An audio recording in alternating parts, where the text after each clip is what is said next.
Hello everyone! Welcome back to my YouTube channel. It's another great morning again guys, but unfortunately hindi pa ako nag-aalmusal. As we all know, breakfast is the first meal of the day and for many, it's very important. Here in Turkey guys, breakfast is extremely important and they called it kahvalti, which means breakfast and it literally means before coffee. Kahvalti guys serve a variety of foods that all eaten with chai or yung tinatawag nating tea. That is the Turkish version of their breakfast and it's one thing that's make this kahvalti different from other part of the world because they have to consume all the served foods during their breakfast before having coffee. Drinking coffee after eating their breakfast signifies that the breakfast is already ended. So, since guys hindi pa ako kumakain, I just wanna show you what is kahvalti all about. So, gusto ko rin ipakita sa inyo kung ano-ano yung mga pagkain na sineserve nila during their kahvalti. Let's go guys and try to find place for our kahvalti.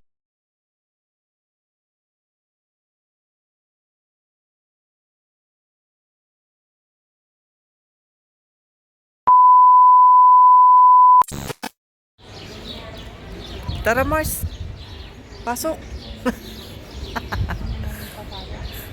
Yeah, pasok.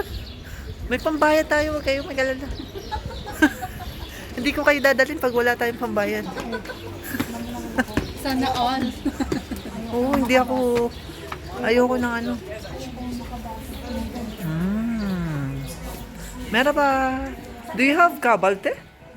Kahvalti var mı? Ah. Saan tayo yan? Kaya. Dun, gusto ko dun.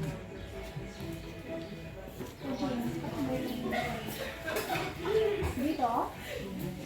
Kahit saan. Dito? Nandyan. So guys, dumating na nga ang aming in-order na kahvalti or yung tinatawag nating Turkish breakfast. As you can see guys, there are a lot of served food for us. So there are two kinds of olive which is black and green. They serve us also sujuk or yung tinatawag nating fermented sausage.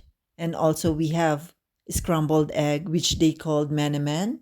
French fries, cucumber, tomato, cream cheese, and different kinds of jam. We have also salam and sausage, Nutella and bread.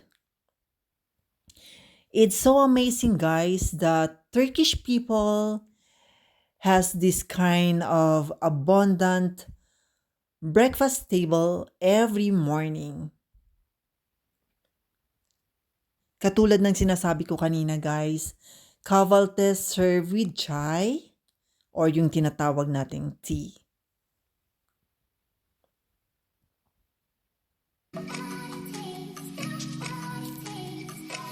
Let's eat guys! At syempre, hindi mawawala yung chismisan habang kumakain. At nakapag-recruit na rin kami ng isa pang kamarites.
And that's all for today's video, guys. I hope you like it. And if you do, please give me a thumbs up.